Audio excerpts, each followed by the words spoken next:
Hello everyone, welcome back to our channel.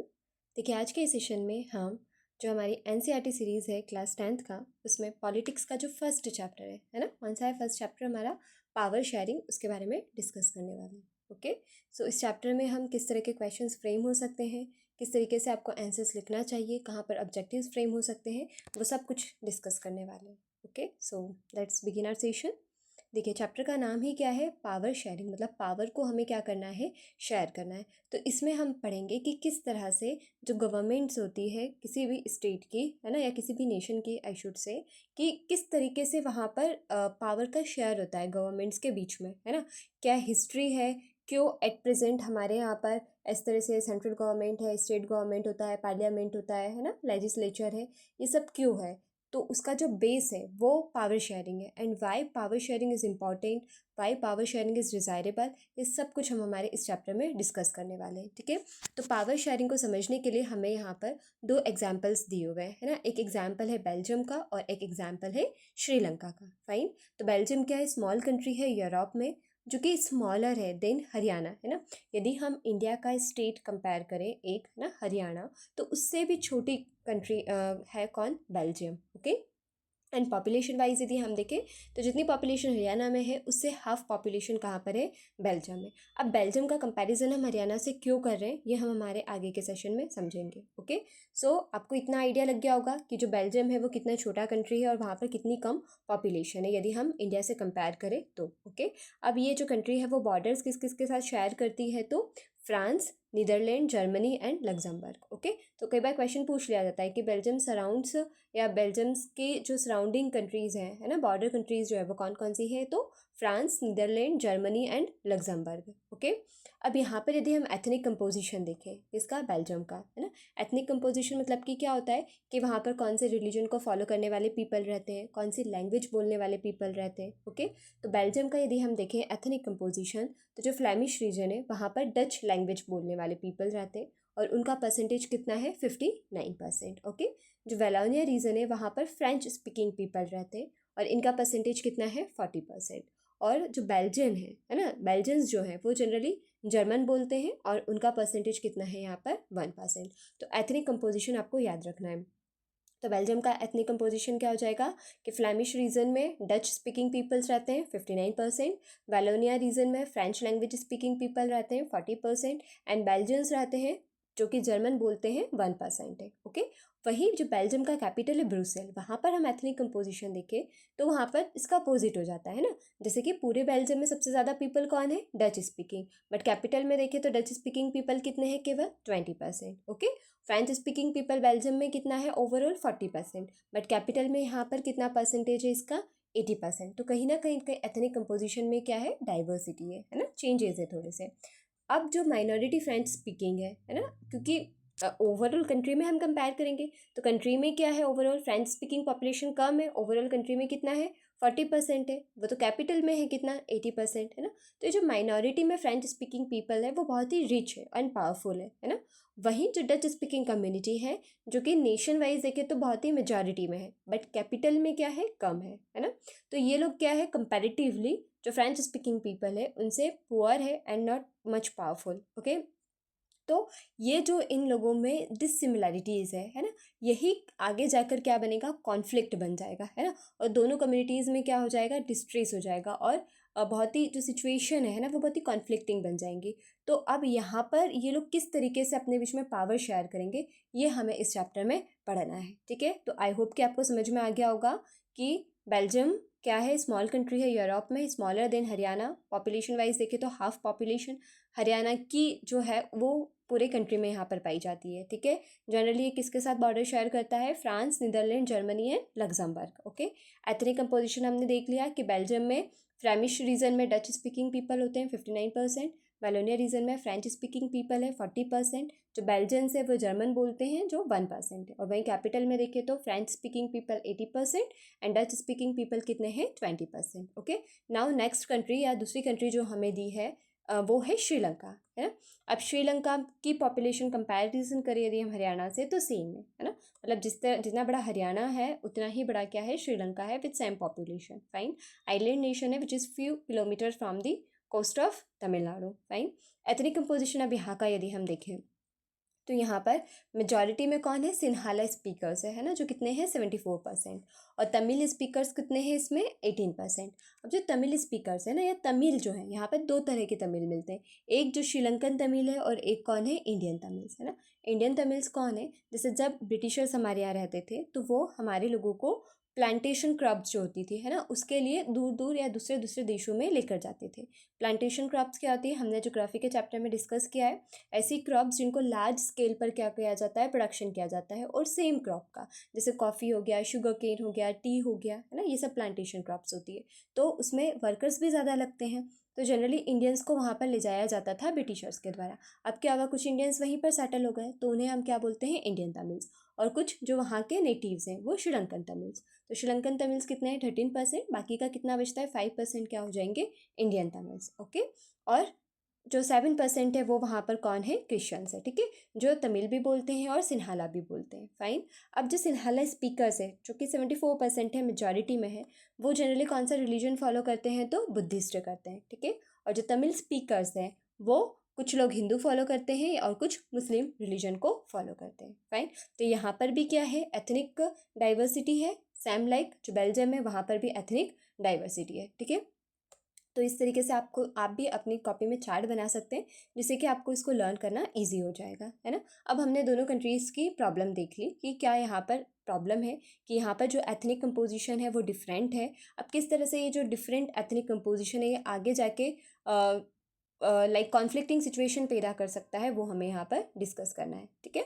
अब देखो यहाँ पर प्रॉब्लम क्या हो रही थी, जैसे कि बेल्जियम की यदि हम बात करें तो जो डच स्पीकिंग पीपल है वो मेजॉरिटी में है ना, तो वो चाहते थे कि फ्रेंच स्पीकिंग पीपल को सप्रेस करें, और फ्रेंच स्पीकिंग पीपल जो है वो भले ही माइनॉरिटी में, बट कैपिटल में उनका क्या है, मेजॉरिटी है, और उनके पास पैसा है, पावर है, तो वो क्या चाहते हैं कि जो मेजॉरिटी में डच स्पीकिंग पीपल्स हैं उनको वो सप्रेस करें, मतलब रूल्स रेगुलेशंस किसके अकॉर्डिंग बने, फ्रेंच स्पीकिंग पीपल्स के अकॉर्डिंग। सेम कहाँ पर है, श्रीलंका में। श्रीलंका में सिन्हाला जो है वो क्या चाहते हैं कि जितने भी रूल्स एंड रेगुलेशंस हैं वो किसके फेवर में बने, सिन्हालास के फेवर में बने। ठीक है, ना कि तमिल्स के फेवर में बने। अब देखो एक कंट्री है, वहाँ पर सब लोग रहते हैं, तो सभी की विशेज़ को फुलफ़िल करना ज़रूरी है। यदि किसी एक कम्युनिटी की विश को फुलफ़िल नहीं किया तो उस कम्युनिटी को क्या लगेगा कि ये कंट्री तो मेरा है ही नहीं, और वो क्या करना स्टार्ट कर देगा, रिवॉल्ट करना स्टार्ट कर देगा। ठीक है, जैसे अभी हमने रिसेंट एग्जाम्पल बांग्लादेश का भी देखा था, वहाँ पर बहुत ज़्यादा रियॉट्स हो रहे थे, है ना, बहुत ही कॉन्फ्लिक्टिंग सिचुएशन बन गई थी, तो सब लोगों ने क्या, हिंदूज़ वगैरह के ऊपर अटैक करना स्टार्ट कर दिया था।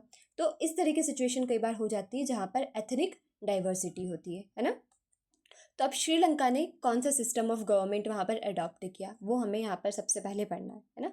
तो श्रीलंका ने किसको फॉलो करा, मेजॉरिटेरियनिज्म को, मतलब कि जो मेजॉरिटी में है उसके अकॉर्डिंग वहाँ पर क्या बनेंगे, रूल्स एंड रेगुलेशंस बनेंगे। ठीक है। तो Sri Lanka emerged as an independent country in 1948। जो लीडर्स थे सिन्हाला कम्युनिटी के, sought to secure dominance over government by virtue of their majority. अब देखो 74% मेजॉरिटी में कौन है, सिन्हाला, तो गवर्नमेंट में ज़्यादा से ज़्यादा मेंबर भी कौन आएंगे, सिन्हाला से।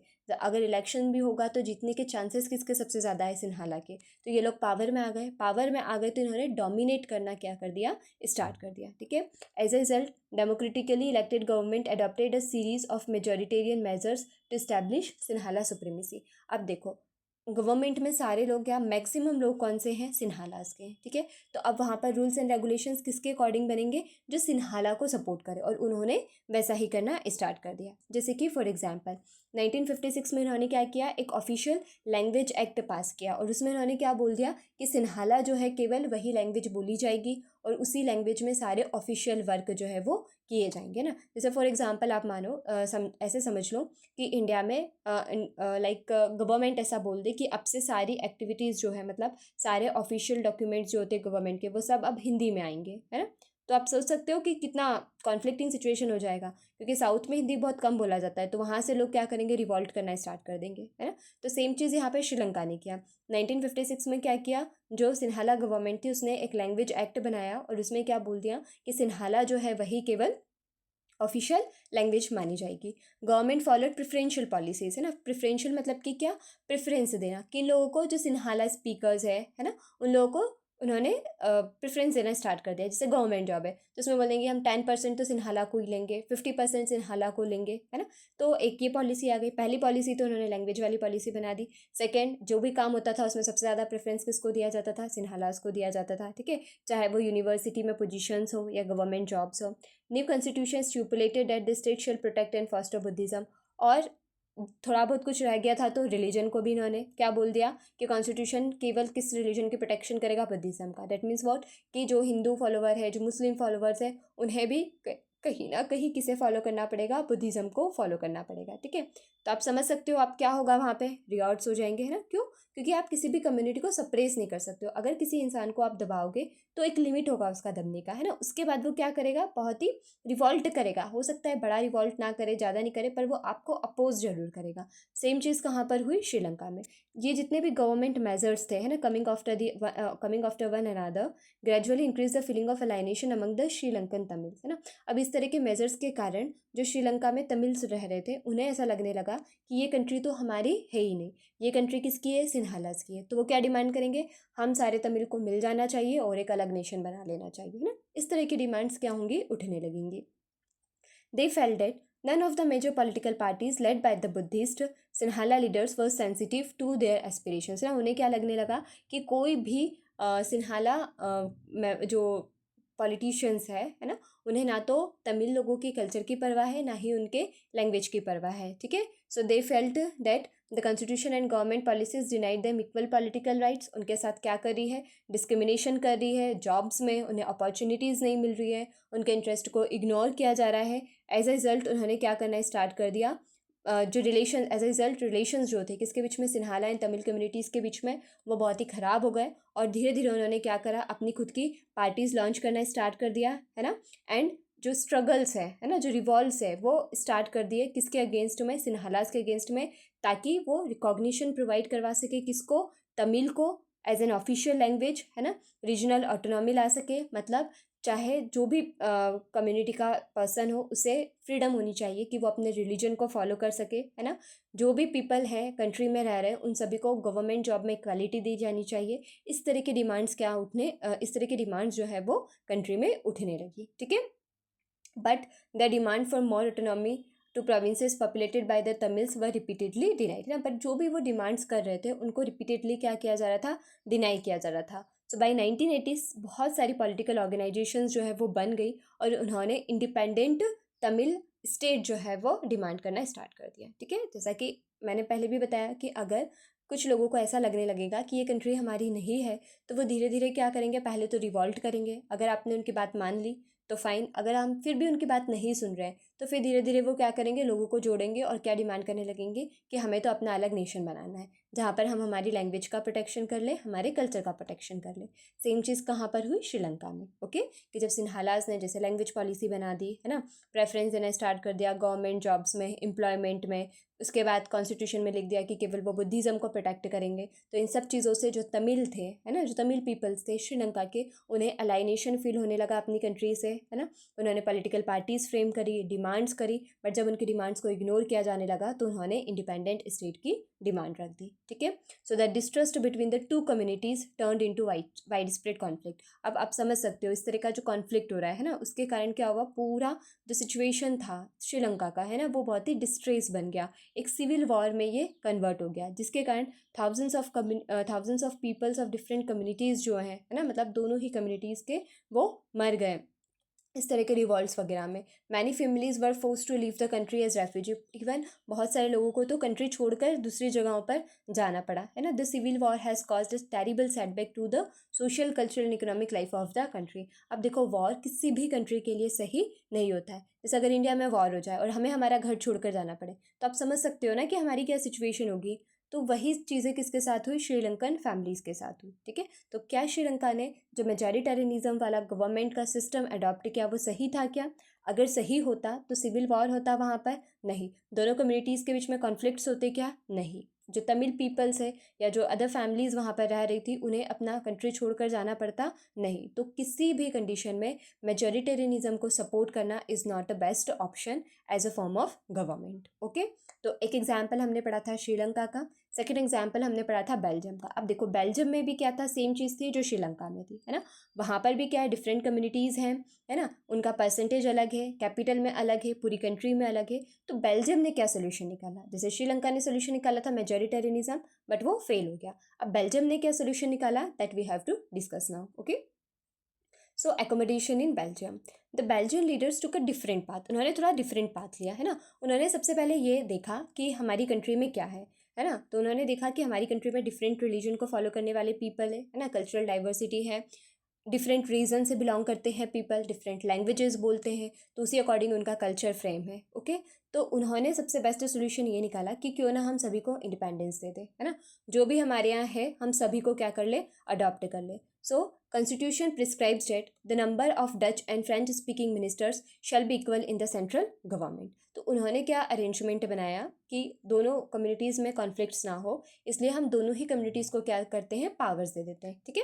तो उन्होंने बोला कि जो भी कॉन्स्टिट्यूशन हम बनाएंगे उसमें जो डच पीपल है ना, जो डच स्पीकिंग पीपल है और जो फ्रेंच स्पीकिंग पीपल है, उनके जो लोग आएंगे, है ना, किसमें, गवर्नमेंट में, वो इक्वल नंबर्स में आएंगे, है ना। Some special laws require to support the majority of members from each linguistic groups. Thus no single community can make decisions unilaterally, है ना। मतलब हम दोनों ही जो कम्युनिटी है उनके मेंबर्स को बुलाएंगे, फिर हम डिसाइड करेंगे कि किस परसेंटेज, मतलब किसी भी लॉ को पास करवाने के लिए, जैसे फॉर एग्जांपल 50 हमने डच स्पीकिंग पीपल को लेकर आ गए, 50 हम फ्रेंच स्पीकिंग पीपल को लेकर आ गए, ठीक है। और हमने कंडीशन रख दी कि कोई सा भी लॉ बनेगा तो उसमें कम से कम 75 मेंबर्स का सपोर्ट होना चाहिए। अगर 75 मेंबर सपोर्ट कर देंगे तो वो लॉ बन जाएगा। तो इससे किसी को प्रॉब्लम होगी क्या, नहीं, क्यों, क्योंकि दोनों ही कम्युनिटी के पीपल वहाँ पर बैठे हैं और उसके बाद क्या हो रहा है, कोई भी लॉ बन रहा है, कोई भी डिस्कशन हो रहा है, ठीक है। तो किसी भी कम्युनिटी को कोई सा भी कम्युनिटी सप्रेस नहीं कर सकता, डोमिनेट नहीं कर सकता। Many powers of the central government have been given to state government of the two regions of the country. इसके अलावा उन्होंने क्या करा, सेंट्रल गवर्नमेंट में तो ये अरेंजमेंट कर लिया और स्टेट गवर्नमेंट को उन्होंने क्या करा, उनको उनकी पावर दे दी कि आपका ये रीजन है पर्टिकुलर, इसमें आपको कैसे डील करना है ना, आप अपने अकॉर्डिंग वहाँ पर रूल्स रेगुलेशंस जो है वो फ्रेम कर सकते हो, ठीक है। State government are not subordinate to central government, state government को हमेशा सेंट्रल गवर्नमेंट से पूछ कर परमिशन नहीं लेनी पड़ेगी, वहाँ पर जिस तरह की कंडीशन है वैसे आप वहाँ पर रूल्स एंड रेगुलेशंस बना सकते हो। Brussels has a separate government in which both the communities have equal representation. अब ब्रुसेल में भी क्या होगा, कैपिटल है वहाँ पर, तो वहाँ पर भी उनका अपना एक गवर्नमेंट होगा, है ना, जिसमें कि दोनों ही कम्युनिटीज़ को क्या दिया जाएगा, इक्वल रिप्रेजेंटेशन। भले ही कोई मेजॉरिटी में हो, माइनॉरिटी में, ये नहीं देखा जाएगा। दो दो मेंबर्स, जैसे फॉर एग्जांपल दोनों कम्युनिटीज से हम ले लेंगे, है ना। सो French speaking people accepted equal representation in Brussels. अब देखो यहाँ पर क्या हुआ, दोनों कम्युनिटीज़ भी यहाँ पर मान गई, है ना, कि दोनों कम्युनिटीज़ भी एग्री हो गई कि ओके हमें ये जो सिस्टम है वो मंजूर है। Apart from the central and state government, इन्होंने क्या करा, एक कम्युनिटी गवर्नमेंट भी बनाया, है ना। कम्युनिटी गवर्नमेंट क्यों बनाया, ताकि हम जो हमारे रिलीजन है, जो कल्चर है, उनकी प्रोटेक्शन कर सके, है ना। ऐसा किसने सोचा, बेल्जियम में जो पूरा ये सिस्टम बना रहे थे उन्होंने, है ना, कि जो हमारी कल्चर आइडेंटिटी है उसको भी प्रोटेक्ट करना ज़रूरी है, इसलिए उन्होंने कम्युनिटी गवर्नमेंट बना दिया कि आप जो भी डच स्पीकिंग पीपल है उनकी जो भी डिमांड्स है कल्चर के अकॉर्डिंग आप उनको फुलफिल कर सकते हो, उसके लिए रूल्स एंड रेगुलेशंस बना सकते हो। फ्रेंच स्पीकिंग पीपल्स की जो फ्रेंच से लेकर जो भी डिमांड्स वगैरह होगी, है ना, लैंग्वेजेस वगैरह के लिए, कल्चर वगैरह के लिए, तो आप उसके अकॉर्डिंग वहाँ पर रूल्स एंड रेगुलेशंस बना सकते हो, ठीक है। तो इन्होंने क्या करा, 3 टायर सिस्टम ऑफ गवर्नमेंट लेकर आए, सेंट्रल गवर्नमेंट, स्टेट गवर्नमेंट और कम्युनिटी गवर्नमेंट, ठीक है। यहाँ पर भी इक्वल रिप्रेजेंटेशन प्रोवाइड करा, स्टेट गवर्नमेंट में भी इक्वल रिप्रेजेंटेशन प्रोवाइड करा और कम्युनिटी गवर्नमेंट में क्या बोल दिया कि आप अपने कल्चर, अपनी जो भी एथनिसिटी है उसके लिए जो भी काम करना है वो कर सकते हो, आपके पास उसके लिए फ्रीडम है, ठीक है। This government has the power कि वो कल्चरल, एजुकेशनल और लैंग्वेज रिलेटेड इश्यूज़ पर काम कर सकती है। कौन सा government, community government. You might find the Belgium model very complicated, है ना, ये थोड़ा हमें कॉम्प्लिकेटेड लग रहा है कि सेंट्रल गवर्नमेंट होगी, फिर स्टेट गवर्नमेंट होगी, फिर कम्युनिटी गवर्नमेंट होगी, कितनी सारी गवर्नमेंट हो जाएगी, है ना। बट आपको ऐसा लगता है कि यहाँ पर श्रीलंका जैसी सिचुएशन होगी, कॉन्फ्लिक्ट होगा क्या, नहीं। यहाँ पर ऐसा वो बोल सकते हैं क्या कि केवल हम डच लैंग्वेज को ही ऑफिशियल लैंग्वेज बनाएंगे या फ्रेंच लैंग्वेज को ही ऑफिशियल लैंग्वेज बनाएंगे, नहीं हो सकता। क्यों, क्योंकि हर जगह दोनों ही कम्युनिटी के इक्वल मेंबर्स है ना। तो अगर एक कम्युनिटी चाहेगी कि हमारी लैंग्वेज को ऑफिशियल लैंग्वेज बना दो तो दूसरी कम्युनिटी उसको वहाँ पर बनाने नहीं देगी, है ना। तो भले ही कॉम्प्लिकेटेड हो, बट यदि हम हर एक कम्युनिटी को शेयर दे दें गवर्नमेंट में तो वहाँ पर सिविल वॉर लाइक सिचुएशन कभी नहीं होगी। क्यों, क्योंकि सारे लोगों की एस्पिरेशंस को हम फुलफिल कर रहे हैं, तो किसी भी कम्युनिटी को अब ऐसे नहीं लगेगा कि ये जो कंट्री है वो उनकी नहीं है, अलाइनेशन उनको फील नहीं होगा, ठीक है। So it helped to avoid civic strife between the two major communities and a possible division of the country on linguistic lines. Okay. Europe came together to form the European Union, Brussel was chosen as its headquarter. मतलब सभी लोगों को Belgium का ये जो system है वो इतना पसंद आया कि जब यूरोपियन यूनियन बना तो उन्होंने ब्रुसेल को अपना क्या बनाया, कैपिटल बनाया, ठीक है। बस आपको इतना याद रखना है। यूरोपियन यूनियन क्या है, जितनी भी यूरोप में क्या है, छोटी छोटी कंट्रीज, जैसे हमने अभी देखा ना कि जो बेल्जियम है वो हमारा जो स्टेट है हरियाणा उससे भी छोटा है, और पॉपुलेशन जो हरियाणा में उससे आधी पॉपुलेशन, मतलब हमारे यहाँ इंडिया को पूरा कंपेयर करें तो आप सोच सकते हो कि बेल्जियम क्या होगा उसके आगे, है ना। तो यूरोप में क्या है, बहुत छोटी छोटी कंट्रीज, उन्होंने सबने एक साथ मिलकर एक यूनियन बना लिया जिसको कि हम यूरोपियन यूनियन कहते हैं। फाइन। तो दोनों आपको समझ में आ गया कि किस तरीके से बेल्जियम में गवर्नमेंट सिस्टम उन्होंने बनाया और किस तरह से श्रीलंका ने बनाया, ठीक है। आपके अकॉर्डिंग सबसे बेस्ट कौन सा है, बेल्जियम मॉडल। क्यों? क्योंकि यहाँ पर जो कॉन्फ्लिक्ट्स हैं उनको हम काफ़ी हद तक अवॉइड कर सकते हैं। सो हमें क्या लर्न करने को मिलता है, किससे, बेल्जियम की स्टोरी से और श्रीलंका की स्टोरी से, है ना। क्या सीख मिलती है हमको कि जो unity of the country is possible only by respecting the feelings and interest of different communities and reasons, है ना। यदि हमें हमारी कंट्री में यूनिटी और पीस चाहिए तो हमें हमारी कंट्री में जितने भी कम्युनिटी के पीपल्स रहते हैं उन सभी कम्युनिटी के पीपल्स के कल्चर की, लैंग्वेज की रिस्पेक्ट करना होगा, ठीक है। Such a realisation resulted in mutually acceptable arrangements for sharing power. यदि इस तरह का सिस्टम होगा तो उससे क्या होगा, सब लोग एक दूसरे को एक्सेप्ट कर लेंगे, सब लोग हमेशा रेडी रहेंगे पावर शेयर करने के लिए। और जिस तरह से जो वॉर लाइक सिचुएशन श्रीलंका में आई, वैसे वॉर लाइक सिचुएशन कभी भी कहीं पर भी नहीं आएगी, है ना। क्यों? क्योंकि देखो मेजॉरिटी चाहती है डोमिनेट करना माइनॉरिटी के ऊपर, ठीक है। उन्हें ऐसा लगता है कि ऐसा करके हम प्रॉफिट में रहेंगे, बट ऐसा नहीं है। अगर किसी भी कंट्री में वॉर होगा तो चाहे पॉपुलेशन मेजॉरिटी में हो या माइनॉरिटी में, सभी के ऊपर इसके निगेटिव इम्पैक्ट होंगे, ठीक है। So now why power sharing is desirable. अगर आपसे क्वेश्चन पूछा जाए कि पावर शेयरिंग डिज़ायरेबल क्यों है ना। जैसे बेल्जियम में हमने पावर शेयर कर दिया डिफरेंट कम्युनिटीज़ के बीच में, तो पावर शेयरिंग डिज़ायरेबल इसलिए होती है ताकि कभी भी कंट्री में वॉर लाइक सिचुएशन ना पैदा हो, है ना। अगर एथनिक डाइवर्सिटी होती है तो भी हम वहाँ पर शांति से सभी लोगों के डिफरेंट डिफरेंट कल्चर्स को फॉलो करते हुए एक साथ रह सके, है ना। अब जस्ट इमेजिन कि हमने बेल्जियम को हरियाणा से कंपेयर किया था। क्यों? क्योंकि देखो बेल्जियम तो इतना छोटा है कि हमारा हरियाणा उससे बड़ा है। अब हरियाणा और अदर स्टेट्स को मिला ले तो इंडिया कितना बड़ा है ना। तो अगर बेल्जियम में लड़ाई हो सकती है, श्रीलंका में लड़ाई हो सकती है, तो इंडिया तो इतना बड़ा है। इंडिया में हर दिन कोई नया फेस्टिवल होता है ना। हर दिन हम बोल सकते हैं कि किसी ना किसी कम्युनिटी का कोई ना कोई सा त्योहार होगा, है ना। कितनी सारी लैंग्वेजेस हमारे यहाँ पर बोली जाती है, कितने सारे ट्रेडिशंस हमारे यहाँ फॉलो किए जाते हैं। तो यदि इतनी ज़्यादा डाइवर्सिटी है हमारे यहाँ, और अगर हमने भी श्रीलंका जैसा मॉडल अपना लिया तो हमारी इंडिया के तो पता नहीं कितने टुकड़े हो जाएंगे, है ना। तो पावर शेयरिंग डिज़ायरेबल क्यों है, ताकि जो पॉसिबिलिटीज़ है किसकी, कॉन्फ्लिक्ट्स की डिफरेंट डिफरेंट सोशल ग्रुप्स में, हम उसको अवॉइड कर सकें। जो हमारी कंट्री है उसकी यूनिटी को स्टेबल कर सके, है ना। एक पॉलिटिकल ऑर्डर जो है वो स्टेबल हो सके। पॉलिटिकल ऑर्डर का स्टेबल होना ज़रूरी क्यों है? अगर गवर्नमेंट स्टेबल होगी तभी तो वो डेवलपमेंटल प्लान्स बना सकती है हमारे लिए, है ना।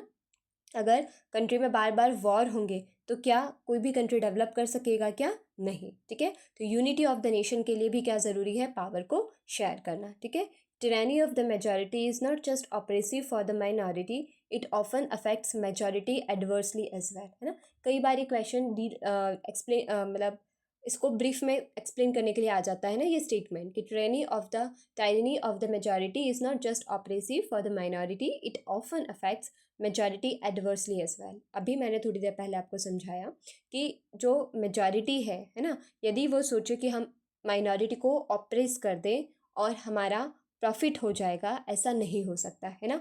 यदि कंट्री में वॉर होगी तो जितना माइनॉरिटी के ऊपर उसका निगेटिव इम्पैक्ट होगा उतना ही मेजॉरिटी के ऊपर भी होगा, ठीक है। तो अगर कोई कम्युनिटी मेजॉरिटी में भी है तो हमेशा उसे ये ट्राई करना चाहिए कि वो माइनॉरिटी के कल्चर की, लैंग्वेज की रिस्पेक्ट करे, ताकि कंट्री में पीस हो, स्टेबिलिटी हो और गवर्नमेंट वहाँ पर डेवलपमेंटल प्लान्स जो है वो बना सके। Okay, so there is a second deeper reason कि why power sharing is good for democracy, क्योंकि पावर शेयरिंग स्पिरिट है डेमोक्रेसी की। कैसे स्पिरिट है डेमोक्रेसी? क्योंकि डेमोक्रेसी क्या बोलता है कि यहाँ पर हमें लोगों की विशेष को फुलफिल करना चाहिए, ठीक है। बट यदि हम मेजॉरिटेरियनिज्म को अडॉप्ट करते हैं तो वहाँ पर क्या हम सभी लोगों की विश को फुलफिल कर रहे हैं क्या? नहीं। जैसे हमने बोल दिया कि सिन्हाला जो होगी वो ऑफिशियल लैंग्वेज होगी, केवल बुद्धिज़्म को फॉलो किया जाएगा, तो ये तो इनजस्टिस हो जाएगा तमिल लोगों के साथ, है ना। तो वहाँ पर डेमोक्रेसी है क्या? नहीं है। तो यदि हम डेमोक्रेसी चाहते हैं तो हमें क्या करना होगा? पावर शेयरिंग करना होगा, ठीक है। तो a legitimate government is one where citizens through participation acquire a stake in the system, है ना। तो लेजिटिमेट गवर्नमेंट क्या होगी? ऐसी गवर्नमेंट होगी जहाँ पर सिटीजन्स का भी पार्टिसिपेशन हो, किसमें? सिस्टम में, है ना। उन लोगों को भी, चाहे वो मेजॉरिटी में हो चाहे माइनॉरिटी में, हर एक के लैंग्वेज, कल्चर, उनकी विशेष को फुलफिल किया जाना चाहिए। So let us call the first set of reason prudential and the second moral, है ना। मतलब वो बता रहे हैं कि पावर शेयरिंग जो है वो डिसाइरेबल होता है, क्यों? तो उसके दो रीज़न हैं कि प्रूडेंशियल रीज़न क्या है। प्रूडेंशियल रीज़न वो बता रहा है कि प्रूडेंशियल रीज़न वो क्या बता रहा है कि power sharing will bring out better outcomes, and moral reason क्या बोल रहा है कि very act of power sharing is valuable, ठीक है। जो अभी हमने समझा कि पावर शेयरिंग ज़रूरी क्यों है, ताकि जो वॉर लाइक सिचुएशन है उसको हम अवॉइड कर सके, एंड सेकेंड ज़रूरी क्यों है, ताकि हम डेमोक्रेसी को इंश्योर कर सके, क्योंकि डेमोक्रेसी या लेजिटिमेट गवर्नमेंट केवल वही हो सकता है जो हर एक कम्युनिटी के एस्पिरेशंस को फुलफिल कर सके, ठीक है। नाउ नेक्स्ट टॉपिक हमारा क्या है? फॉर्म्स ऑफ पावर शेयरिंग, है ना। So the idea of power sharing has emerge in opposition to the notions of undivided political power. For a long time it was believe that all power of government must reside in one person or group of person located at one place, है ना। अब power को हम किस तरीके से share करें? जैसे बेल्जियम में हमने पढ़ा कि उन्होंने सेंट्रल गवर्नमेंट बना दिया, स्टेट गवर्नमेंट बना दिया, एंड कम्युनिटी गवर्नमेंट बना दिया। इस तरीके से उन्होंने वहाँ पर पावर शेयर किया। यदि हम इंडिया की बात करें कि इंडिया में हमें पावर शेयर कैसे करना चाहिए, है ना। तो जो पावर शेयरिंग का कॉन्सेप्ट है ये काफ़ी पहले कन्फ्यूजिंग था, है ना।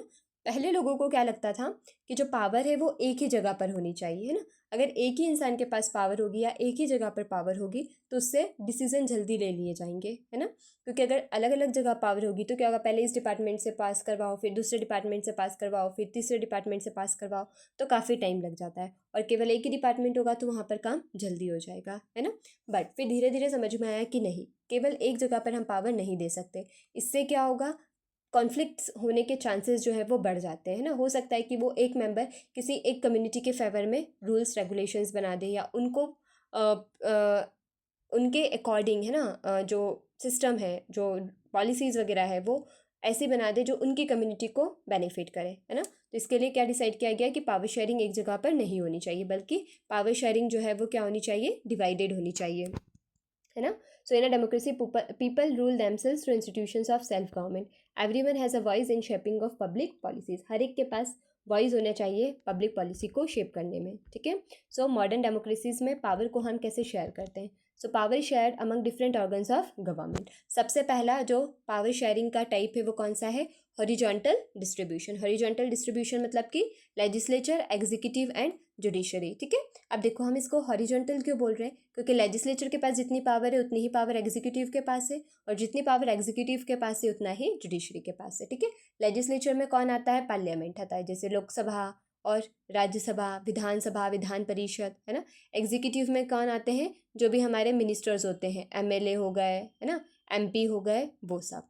और जुडिशरी में कौन आएगा? हमारे कोर्ट्स। तो तीनों के पास कैसी पावर होती है? इक्वल। तो यहाँ पर हमने क्या करा है? इक्वल पावर शेयर किया, और इस अरेंजमेंट को हम क्या बोलते हैं? हॉरिजॉन्टल डिस्ट्रीब्यूशन, ठीक है। और ऐसा हमने क्यों किया है? अगर कोई एक सिस्टम या एक ऑर्गन ऑफ गवर्नमेंट अच्छे से काम ना करे तो जो दूसरा ऑर्गन है वो उसको चेक कर सकता है ना, कि वो सही से काम क्यों नहीं कर रहा। अगर मान लो हम लेजिस्लेचर को ज़्यादा पावरफुल बना देते और जुडिशरी के पास कम पावर होती, तो क्या जुडिशरी चेक कर सकता था कि लेजिस्लेचर सही से काम कर रहा है या नहीं? क्योंकि लेजिस्लेचर तो बड़ा है ना। तो एक दूसरे को वो चेक कर सके, इसीलिए हमने क्या किया? इक्वल पावर यहाँ पर डिस्ट्रीब्यूट करी है ना, जिसको कि हम हॉरिजॉन्टल डिस्ट्रीब्यूशन ऑफ पावर करें, because it allows different organs of government placed at same level to exercise different power. इस तरह का सेपरेशन इंश्योर करता है कि कोई भी ऑर्गन जो है वो अनलिमिटेड पावर को एंजॉय ना करे, और हर एक ऑर्गन जो है वो एक दूसरे को चेक कर सके कि वो सही से काम कर रहा है या नहीं। इससे क्या होगा? बैलेंस होगा पावर में अमंग वेरियस इंस्टीट्यूशंस, ठीक है। Last year we study that in a democracy.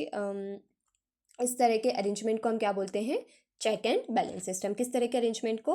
Horizontal distribution of power, है ना। कि चेक एंड बैलेंस क्यों है? क्योंकि यहाँ पर हर एक ऑर्गन ऑफ गवर्नमेंट जो है वो दूसरे ऑर्गन ऑफ गवर्नमेंट की फंक्शन को पावर्स को चेक कर सकता है ना। यहाँ पर बैलेंस ऑफ पावर होता है different organs of the government के बीच में, और इसी को हम क्या बोलते हैं, चेक एंड बैलेंस। सेकेंड जो पावर शेयरिंग है वो कौन सा है, वर्टिकल है ना। वहाँ पर हमने हॉरिजॉन्टल डिस्ट्रीब्यूशन ऑफ पावर देखा था, यहाँ पर वर्टिकल डिस्ट्रीब्यूशन ऑफ पावर है। वर्टिकल डिस्ट्रीब्यूशन पावर कैसा है, सेंट्रल गवर्नमेंट होती है, स्टेट गवर्नमेंट होती है और लोकल गवर्नमेंट होती है, ठीक है। अब यहाँ पर सबसे ज़्यादा पावरफुल कौन है, सेंट्रल गवर्नमेंट है, फिर उसके बाद कौन होता है, state government and then local government. तो यहाँ पर पावर इक्वली डिस्ट्रीब्यूटेड है क्या, नहीं, यहाँ पर पावर कैसी है, अनइक्वल डिस्ट्रीब्यूटेड है, ठीक है। So at the provincial and federal government है ना, और इस तरह का जो सिस्टम होता है जहाँ पर डिफरेंट लेवल्स ऑफ गवर्नमेंट हो और उनके बीच में पावर का डिस्ट्रीब्यूशन होता है, उसको हम क्या बोलते हैं, फेडरल गवर्नमेंट। हमारा जो सेकंड चैप्टर है वो फेडरल गवर्नमेंट ही है, ठीक है। तो इंडिया में पावर शेयरिंग के एग्जांपल्स हमने देख लिया। पहला हॉरिजॉन्टल डिस्ट्रीब्यूशन ऑफ पावर, जो डिफरेंट ऑर्गन्स ऑफ गवर्नमेंट के बीच में होता है। कौन कौन से ऑर्गन्स ऑफ गवर्नमेंट है, legislature, executive and judiciary, fine. Then second power sharing का फॉर्म कौन सा है, वर्टिकल पावर शेयरिंग, जो किसके बीच में है, सेंट्रल गवर्नमेंट, स्टेट गवर्नमेंट और लोकल गवर्नमेंट के बीच में, ओके। नाउ थर्ड एग्जाम्पल है ना, थर्ड एग्जाम्पल हमारा कौन सा है, different social groups. Different social groups कैसे हो गए, जैसे कि हमने बेल्जियम में एग्जाम्पल पढ़ा था कम्युनिटी गवर्नमेंट का, है ना, लिंग्विस्टिक बेसिस पर, लैंग्वेज के बेसिस पर बना था।